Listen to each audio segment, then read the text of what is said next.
Hey friends, if YouTube is not working on Microsoft Edge, then please watch this video. I will guide you through the resolutions. First of all, open Microsoft Edge and then here's what you have to do. Search for YouTube server status. Okay.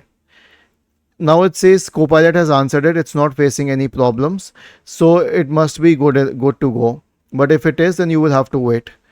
The next solution will be to click on these three dots at the top right corner. Select history, click on this bin symbol, change the time range to all time and select clear now. The next solution will be to select this option, the three dots at the top right corner.